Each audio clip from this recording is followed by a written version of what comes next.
Hello class, it's Aidan The Hostile again, here to answer more questions in this episode of Ask the Viking. So this time I'm going to talk about dragons. Got a question from Zach H. and Brandon Y. Are dragons real? How do you train them? Well, let me just start off by saying that dragons are not real, and the Vikings thought they were. We do not have any current scientific evidence stating that dragons existed during the time of the Vikings. However, many of the mythological poems and mythological stories of the Viking time did include dragons. You've read Beowulf. In Beowulf, they talk about dragons. And in the Norse mythology, they talk about dragons. So I'm going to talk about 3 dragons here today.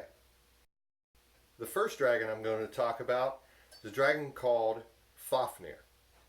Now, Fafnir is a dragon who had a massive hoard of gold. Fafnir was not originally a dragon. However, he was a dwarf who became very, very greedy and ended up killing his father and stealing all of his gold. He eventually turned into a dragon, and this is the story's way of telling you that greed is a bad thing. So he was punished by becoming a dragon. He created a huge hoard and just tried to get more and more. However, Fafnir met his end and was killed by Sigurd.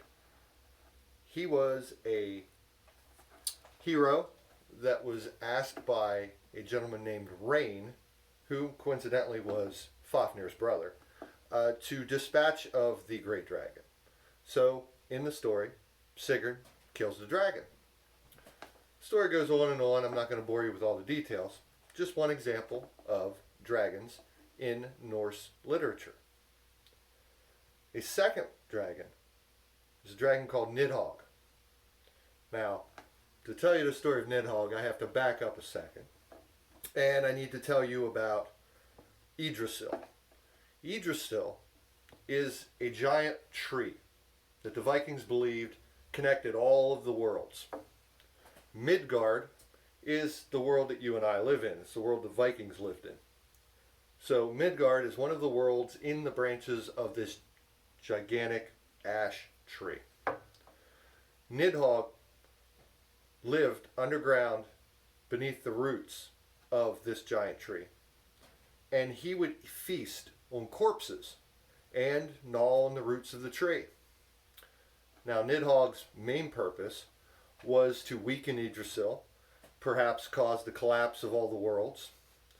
But ultimately, it was at Ragnarok, which was the Vikings' end times, the end of the world for the Vikings, if you will. So during Ragnarok, Nidhogg would come out of the ground and bring all the dead, all the corpses with him to participate in the giant battle at the end of the world. So that is the story of Nidhogg. The final dragon I need to talk about is a dragon by the name of Jormungandr. Now, Jormungandr was a world serpent. He lived in the sea and grew large enough to encircle all of Midgard.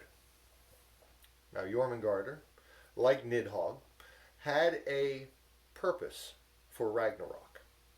Because during Ragnarok, he would come out of the sea and he would fight the Norse god Thor. Thor and Jormungandr would fight and fight, and the waves would crash, and the sea would surge, the lightning would crackle, thunder would pop. And ultimately, Jormungandr would meet his fate, being crushed by Thor's hammer. But as he died, he would bite Thor, and so Thor would die as well.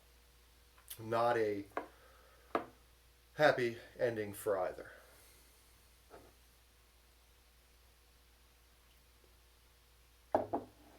The Vikings revered dragons. They thought they were powerful, awe-inspiring, fear inducing.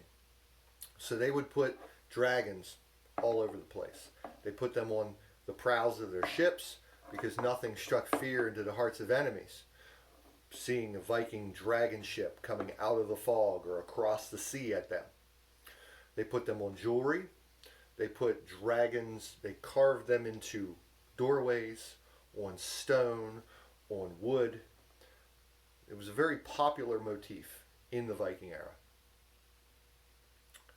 I think that's all I have for dragons at this point. I hope you're enjoying the video and look forward to catching you in the next episode.